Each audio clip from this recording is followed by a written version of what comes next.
My mother passed away and my father was left grieving with me, so he decides to fill the void in his heart and goes and gets married to this nightmare of a woman, Beatrice, and her equally nightmare daughter, Francine. And now I'm having to deal with this mess, and it gets so much worse. I just found out my father is terminally ill. Hello everyone out there on the internet. I'm in the middle of a predicament with my family right now, and it involves money, which is always complicated, right? I would appreciate any helpful comment or advice I could get from all the people out there. There's a lot of background information I need to share with you, so this is going to be a long post. I'm 30 and male and have always been a hardworking individual. I've always believed in being self-sufficient and not leeching off of others, although I had tremendous help from my great-grandfather growing up, but all my achievements are my own. I put in the work and the long hours to get where I'm at today, and I'm a successful businessman in my own right because of the strong work ethic that I inherited from my dad. My dad and I have always been close because we've had similar views on a lot of things. When my mom died when I was young, my dad picked up the slack and had no problem taking care of me on his own. He put in long hours as a Wall Street investor, working with some pretty high-profile banks and some famous clients as well. I knew he made a lot of investments during the financial crisis of 2008 as well, but I never knew exactly how much money he had made off this. He never talked about money. He was just so focused on his work, and he loved the work that he did. I demonstrate all this information for you to illustrate how different my father and I are from Beatrice and Francine. Beatrice is my stepmother, someone who could never take my real mother's place. My real mother was caring, compassionate, selfless, and beautiful. Beatrice is foul, selfish, nasty, lazy, and pretty much everything in between. I could not stand her, and I never understood why my dad rushed into marriage with this foul beast. I can only guess that he rushed into this marriage because he was looking to fill the hole of heartbreak he suffered after an untimely passing of my mom. I suppose I'll never truly know why he chose to marry this woman. This woman who has done nothing but be rude and belittling towards me ever since she assumed the title of stepmother, something to which I never abided. Francine is just as bad as Beatrice, taking all of the Beatrice's most foul and uninviting characteristics and becoming the flagship example for each of them. I suppose if one were to look up jerk in the dictionary, a pristine photograph of Francine would be sitting there looking back at the reader. I always worked hard and did a good job at school, juggling jobs at the same time I was going to college and working on kickstarting my career. Meanwhile, Francine is 25 years of age and still sits just around my father's house all day. Beatrice has spoiled her to the point where she'll never get a job, and Beatrice doesn't do much for herself either because she has been accustomed to leeching off my father's hard work and sweat. Because I could never stand living with Beatrice and Francine. Even when I was a kid, I worked as hard as I could to secure my own apartment at a young age, and I was eventually able to buy myself a very nice house as well. I still visited my father often, but it became difficult at times with his work schedule always being busy. Then, when the man finally had some time to relax, he usually had to deal with every woman desire of Beatrice and Francine. It made visiting my father's home so uncomfortable, because it no longer felt like my home, which always made me sad. Still, I contacted him almost often, and we texted and called each other frequently. He understood I did not like to visit the house often because Beatrice and Francine were always there, being their foul, unpleasant selves as usual. I give you all this background information just to lead up to the recent unfortunate developments in my life. Not too long ago, my father was forced into retirement due to failing ill, and it's a shame. The man worked his whole life away, and he was diagnosed with a terminal illness and could not truly enjoy retirement.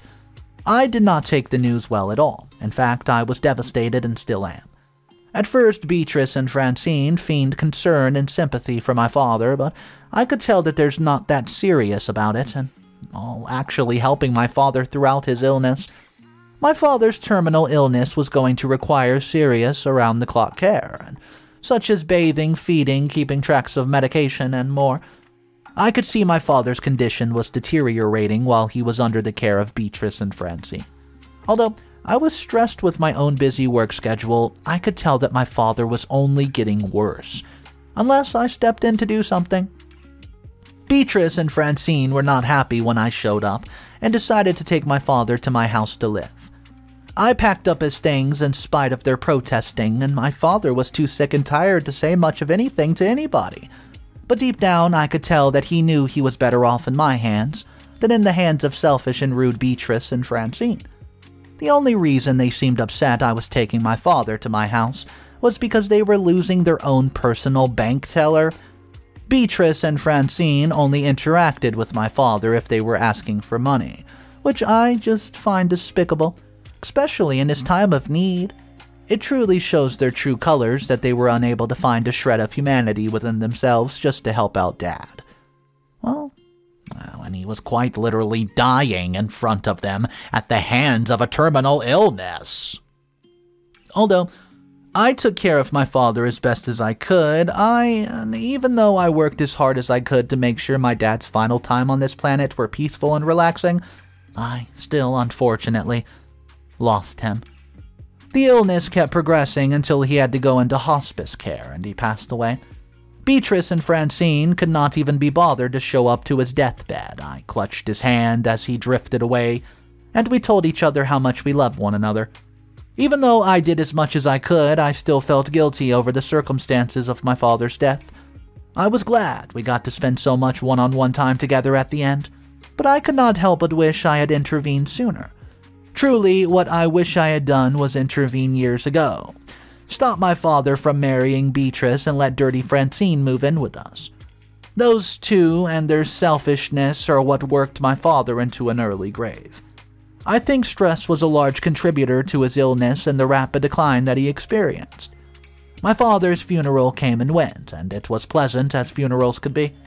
For appearance's sake, Beatrice and Francine were crying up a storm at the funeral, but I could tell that their tears were fake. They just did not want all my dad's friends and family to see what bad people they were. I knew the truth that neither of them was there for my father when he was on his own deathbed, yet here they were putting on a show for people trying to manipulate at my father's own funeral. How pathetic! I did not speak with either Beatrice or Francine during or after the funeral. I was too wrapped up in grief to pay attention to those two clowns. However, I did find out something quite interesting from all the old Wall Street friends of my father's from back in his early investment days. At first, we simply began exchanging pleasantries, and he expressed his condolences for me in the time of need, but then we began chatting up a storm about stories of old Pops. That's when his old friend of my dad's laid something of a bombshell on me. According to some files, this old friend of my father's showed me that my dad was in possession of some secret stocks that were actually worth millions. As I said before, I knew that my dad has made a ton of investments and was also wise to invest during the 2008 financial crash, when all the stocks were down so low. It's been a decade since then, and my dad's portfolio has gone through the roof. I'd always known my father made wise and informed investments, but some of his stocks were up hundreds of thousands, and some were even up in the millions. I could not believe what I was seeing in front of me. My dad's friend told me that soon, once all the details surrounding my father's accounts after his passing were sorted, all of these stocks and money would be mine. Of course, I knew complications and drama would come with his information, and Beatrice and Francine had always been obsessed with my father's income, and I knew they were not about to stop just because the man was deceased. A couple of days after my father's funeral, I received a visit from none other than Beatrice and Francine themselves. This was odd, because they had never gone out of their way to visit my house before. Of course, they barely wasted any time on politeness or exchanging pleasantries. They didn't even ask how I was holding up after my father's death. The first thing that they simply inquired about was my father's money. That's when Beatrice told me that she had found out about my father's stock portfolio. And although she did not know the extent of my father's fortune, she knew that there's plenty of money there, and she wanted her greedy hands on it, and the same applied to Francine. Things got heated pretty quickly, as you can imagine, and During this meeting, I told Beatrice and Francine I was not interested in discussing my father's finances with them. I told them that they needed to leave my property and give me some time alone to grieve. It felt good to finally tell them what to do for once, since they were always telling me what to do when I was growing up. Anyways, that all brings me to why I'm writing this post for you today. Even though Beatrice and Francine reluctantly left my property when I told them to do so, I know this will not be the last I hear from them about this matter involving my father's fortunes. I hope some of you people reading this will have some advice for me, because I'm not sure what to do. I'm only 30 years old, and I was not prepared for my father's death or drama that it would bring. Update number 1. Hello, Internet, OP here. First, I'd like to thank each and every one of you who left kind and supportive comments, as well as all the people out here who left me good advice as well. It seems the situation will take a lot of planning and preparation to navigate, because money issues between families where death is involved can go awry. In my last post, I predicted that Beatrice and Francine would not drop this issue. After I told them to leave my property, they, cowardly, left with their tails tucked between their legs that day, but I knew they would retaliate with something much larger. It turns out I was right. I told you I knew these two clowns like the back of my hand. I mean, they're so predictable. But this is one situation where I wish I had not been right about, because I can tell this situation is only to get more and more complicated. If these two clowns keep messing with me, I'm still grieving my father and they keep pulling stunts on me. Today, I received a letter in the mail from a local high-profile lawyer. I cannot reveal the man's name because that might give away who I am and where I'm located, but let me just say this is one of the most expensive and formidable lawyers in my area. He has represented very high-profile cases ranging from murder to extortion, so I know Beatrice and Francine are serious about getting my father's money off my hands if they're willing to hire this guy. Reading the letter out loud, it seems that Beatrice and Francine are alleging that I'm the one who mistreated my father and neglected him while they were the ones taking care of them. That's a bold lie, even for them, but I can't say I'm surprised because Beatrice and Francine are such vile and despicable human beings. Anyways, I just wanted to let you all know what's going on since many of you have been asking for an update. Once again, I could use some advice and any of you out there for some help. I'm going to do a bit of research on how to prepare when you're getting sued. Update number 2. Hello everyone, it's me, OP, back for yet another update, and to thank those who have been reading and leaving kind comments so far. It means a lot to me, especially since I'm so stressed out. Unfortunately, this situation is still just as bad as it was, and things only seem to be getting crazier for me.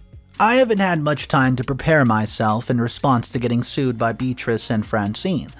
I've confidence that things will eventually work out for me since Beatrice and Francine have no legal claim to any of my father's stocks. But they did hire one of the best lawyers around to fight me, so I better get prepared fast. I've been researching various lawyers, but it's hard to make a decision. I've been juggling my fast-paced businessman job on top of all this drama, and it's getting difficult to continue. Well, let me tell you all, things took a turn for the worse today. I can't even believe this happened to me, and I know Beatrice and Francine are behind this. Unfortunately, I cannot prove it right now. But it's too strange to be a mere coincidence, especially with all this drama concerning my father's money. Earlier today, 2 guys pulled up to my house in a sports car. This was in broad daylight too, and 2 large men wearing tracksuits and gold chains knocked at my door. Well, I was scared right away because these 2 did not look like people who belonged in my neighborhood. Well, they both spoke with thick Russian accents and began to threaten me, demanding that I, quote, drop all this and fork over my dead dad's money. Well, I told them that they better leave my property or I will be calling the police. And one of them smashed my window, so I called the cops, but since there was no evidence of the incident even happening, there was nothing that they could do. It's no surprise that these Russian men appeared at my house. I mean, Beatrice and Francine both had Russian last names before marrying into my father's name. I know that they're somehow connected to this, and I will find out how. Update number 3. Hello everyone, OP here, and I've got another update for you all. I know it's been a while since my last update, but I've been so busy preparing for court that the last thing on my mind was, well, you guys. I'm back to tell you what's been going on, so things just keep getting crazier, to be honest with you. So the court proceedings between me and Beatrice and Francine began, and I did not have time to get a suitable lawyer. So these early court sessions have been brutal for me, and Beatrice and Francine, dastardly and cunning's lawyer, has been standing up there spinning yarns and spreading outright falsehoods about me and my relationship with my father, and I've barely had a chance to defend myself. The lawyer keeps steamrolling me because I am not as good of a public speaker. The worst thing so far happened in court earlier today. I can't believe this was even presented to the court as an actual piece of evidence, but the judge and all the clowns in the audience totally bought it despite my objection. Beatrice and Francine forged a fake will that was supposedly belonging to my father. The handwriting on the will does not even look like my dad's handwriting. But Beatrice and Francine are saying that it's all his word. Their lawyer is backing this up as well. I can't believe it. I'm at my wit's end. And I don't know what to do because these people are just going to keep spreading lies about me until they steal all my father's stock money. Update number 4. Hey guys, OP here, back for another update. I want to thank everybody who's been reading this so far and leaving some great comments and advice. I truly appreciate each and every one of you. I'm going to cut right to the chase here. Somebody in the comments after my previous update recommended hiring a private investigator to help me with the case. If no lawyer could compete with the lawyer Beatrice and Francine hired, surely a private investigator could slip under the radar and find me some good information that could help me with the court proceedings. This advice turned out to be great, and I'm about to tell you all why. Once again, I'm not going to reveal this private investigator's name because I don't wish to be identified, but let me just tell you, he's one of the best in the entire business. There's about a week between today and the next court proceeding, but in just a few days, my private investigator has been able to dig up some important dirt on Beatrice and Francine. Obviously, he was able to prove through just a simple handwriting analysis that the fake will Beatrice and Francine presented in court the other day was indeed a fake document. A forged document is highly illegal, especially if one presents it in court as a key piece of evidence. I mean, come on. All this can come with a hefty fine and sentence, as you can imagine. In addition to that, which I already knew, I found out without a shadow of a doubt that Beatrice and Francine were the ones who hired the people who came and threatened me at my house. My private investigator knew of Beatrice and Francine's Russian roots, and he started surveilling their local Russian crime club. It's a local dance bar, but everyone in the community knows that the Russian mafia gets involved there. My private investigator sneaked into the premises and did some watching. He got photos of Beatrice and Francine approaching 2 men who threatened me. My private investigator caught them giving money and gifts to the 2 men, obviously as some sort of payment for a favor. He walked by and listened closely to their conversation they were all having, and he was able to record a tape recording of them discussing how they were going to threaten me again if this court case did not go to their liking. This was all the evidence I needed. I have court again soon, and I'm confident these pieces of evidence will help him. But I'm still nervous since I'm going to be up against Beatrice and Francine's formidable lawyer yet again. However, this time I'll have my private investigator come to court with me that day, just to present the documents that'll hopefully win this case for me once and for all. Update number 5. Hello again, all you on the internet. This is OP back for yet another update, and I have to admit, I'm happy to say this is going to be the final update in the story. You've all been wonderful and supportive audience, leaving me great advice, great tips, and supportive comments along the way, so I thank you all again. I'm going to get right to the heart of the sandwich here and cut to the chase, since many of you have been asking me what happened in court once I hired the private investigator. Things in court that day went exactly the way I wanted them to go. You should have been there to see the looks on Beatrice and Francine's face once they had their fantasy ripped away from them. Even their lawyer looked like he was going to cry like a little baby. My private investigator joined me in court and walked in looking sharp. He was dressed even nicer than Beatrice's and Francine's formidable lawyer. His charisma was commanding, and he had the entire room, including the judge, on the edge of their seats. It was wonderful to watch this all play out, and my private investigator presented the handwriting comparisons and even brought in his own handwriting expert to corroborate his claims. It was proven without a doubt in court of law that my father would not have written the fake will that Beatrice and Francine had drafted. That's when the next absolute bombshell was dropped on the judge and jury in the court.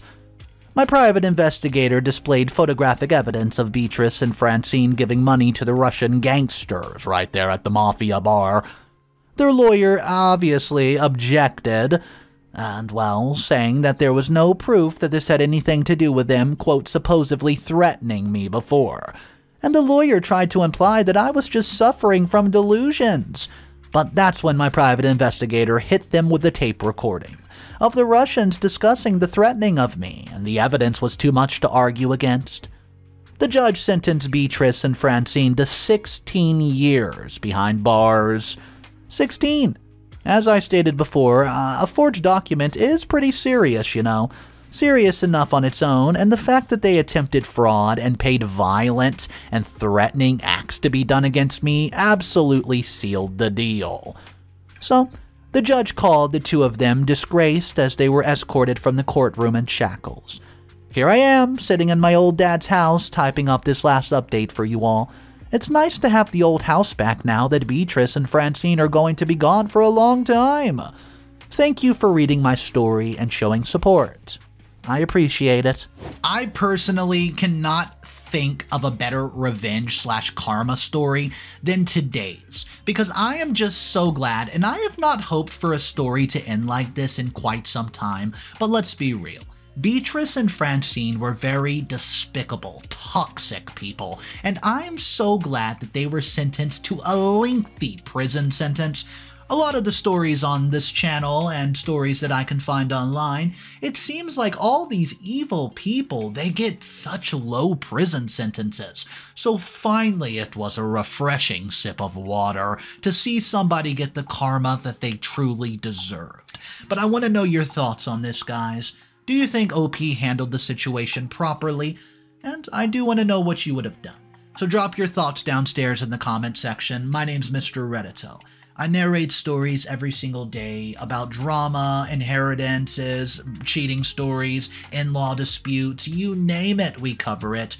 I hope to see you tomorrow. Remember though, it's cool to be kind. I'll see you later. Peace.